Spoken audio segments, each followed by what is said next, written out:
दोस्तों नमस्कार। आज के हमारे इस वीडियो में मैं आपको जानकारी देने वाला हूं कि बारिश के मौसम में अब हमारे डॉग्स में एलर्जीज की शिकायतें बहुत ज़्यादा होने वाली है। एलर्जी की वजह से हेयर पैचेस बन सकते हैं, हेयर फॉल हो सकता है। एलर्जी की वजह से जगह जगह दाने हो सकते हैं। एलर्जी की वजह से पूरा शरीर रेडिश कलर का हो सकता है, दाने दाने से निकल आते हैं। कई बार उन दानों में से पस आती है तो कई बार उन दानों में से पानी गिरने लग जाता है। ये अक्सर बेली रीजन पर ज़्यादा देखे जाते हैं, तो कहीं पर भी हो सकता है। इसके अलावा रनी नोज हो सकती है, यानी कि एलर्जी की वजह से कुछ नाक में से डिस्चार्ज भी आ सकता है, तो आंखों में से भी पानी आ सकता है। मेनली एलर्जी होती है स्किन एलर्जी। तो स्किन एलर्जी के लिए मैं आज एक ऐसी दवा आपको बताने जा रहा हूं। हालांकि आपको इस्तेमाल सिर्फ और सिर्फ पशु चिकित्सक की सलाह से ही करना है, अपने नज़दीकी पशु चिकित्सक से पूछ करके, क्योंकि ब्रीड वेरी करती है, रिएक्शंस वेरी करते हैं, कई चीज़ें हैं जो वेरी करती है। तो उनकी सलाह से आप इसका इस्तेमाल आराम से करवा सकते हैं, और उसका नाम है फ्रेंड ज़ायरटेक टैबलेट।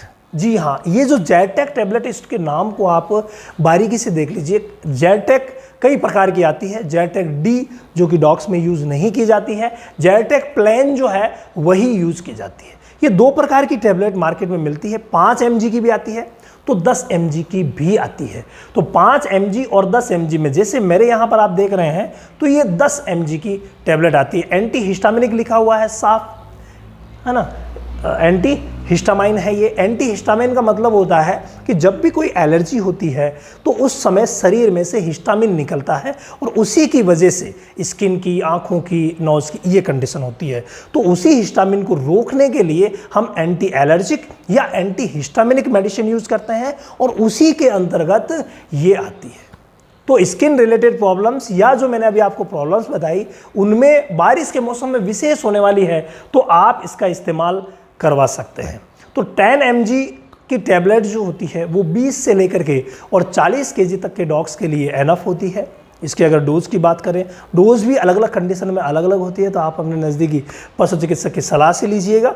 लेकिन नॉर्मल डोज जो होती है वो 20 से लेकर के 40 किलो तक 10 mg, और 10 mg की एक टैबलेट आती है। और अगर मान लीजिए कि कोई डॉग ब्रीड छोटी है और 20 से लेकर के और 10 किलो तक का है, तो वहाँ पर 5 mg वाली टैबलेट यूज़ की जा सकती है। यानी या तो इस टैबलेट को आधा यूज़ कीजिए या फिर 5 mg की टैबलेट यूज़ कीजिए। इसके अलावा अगर मान लीजिए और भी कोई छोटा पप्पी है, 2 किलो, 4 किलो, 5 किलो, तो वहाँ पर 5 mg वाली को भी आधा करके यूज़ करवाया जाता है। इस तरीके से दिया जाता है। इसको कभी भी दे सकते हैं, सुबह हो चाहे शाम हो, किसी भी तरीके से दे सकते हैं। हम किसी भी फूड में मिला करके दे सकते हैं। अब आपको सा फूड नहीं खा रहा, हालांकि एलर्जी में फूड खाता रहता है, तो आप फूड में मिला करके दे सकते हैं, या फिर उसका पाउडर फॉर्म कर लीजिए। पाउडर फॉर्म करके आप डायरेक्ट भी दे सकते हैं, कोई प्रॉब्लम नहीं है। किसी भी चीज़ में मिला करके दे दीजिए।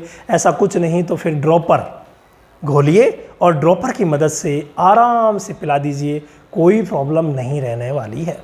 तो इस तरीके से आप दे सकते हैं। अगर रिपीट की बात करें तो 24 घंटे से, हालांकि जब ज़्यादा कंडीशन ख़राब होती है तो पशु चिकित्सक 12 घंटे से भी कई बार रिपीट करवाते हैं, लेकिन 24 घंटे से भी इसका इस्तेमाल किया जा सकता है। 3 से 5 दिन इसको दिया जाता है, और जितने में डॉग की कंडीशन जो है वो एकदम से ठीक हो जाती है। लेकिन साथ में ये ध्यान दीजिए, कई बार जब फूड एलर्जी होती है तो उस समय इसका रिजल्ट जो है वो अस्थायी होता है। यानी कि एक बार हमें लगेगा कि ठीक हो गया, लेकिन फिर वो स्थायी रूप से ठीक नहीं होता, वापस हो जाती है। तो ऐसी कंडीशन में हमें दूसरे जो बिंदु है उनकी तरफ भी पूरी तरीके से देखना पड़ेगा। ये सारे के सारे जो स्किन डिजीजेस हैं, हमने हमारे रामावत एनिमल ऐप पर जो डॉग डिजीज सेशन है उसके अंदर डाल दिए हैं। 1-2 दिन में डल जाएंगे, अगर नहीं डले हैं तो। ये स्किन डिजीज का एक कोर्स है जिसको आप लेकर के एक एक चीज़ बारीकी से सीख सकते हैं कि स्किन डिजीज को डॉग्स में कैसे ठीक किया जा सकता है, क्या क्या रीज़न है, क्या क्या पैथोजन है। कंप्लीट जानकारी आपको वहाँ पर मिल जाएगी। इसके अलावा मैं आपको एक इसके बारे में बताना चाहूँगा। प्रेगनेंसी में आप जहाँ तक हो सके अवॉइड कीजिए। हालांकि कोई खासा नुकसान नहीं देखा गया है, फिर भी अवॉइड कीजिए। जो मिल्किंग मदर है, फीमेल जो है दूध दे रही बच्चों को पिला रही है, उसको आप जहाँ तक हो सके ना दीजिए। इसके अलावा कई बार ग्लूकोमा में भी ये इतना अच्छा रिजल्ट नहीं देती है, ग्लूकोमा में, और कई बार ये जो एजेड डॉग्स होते हैं उनमें रिजल्ट नहीं देती है, नुकसान भी कर सकती है। इसीलिए नज़दीकी पशु चिकित्सक की सलाह से आप दीजिएगा। मैं सिर्फ ये जानकारी के लिए वीडियो दे रहा हूँ।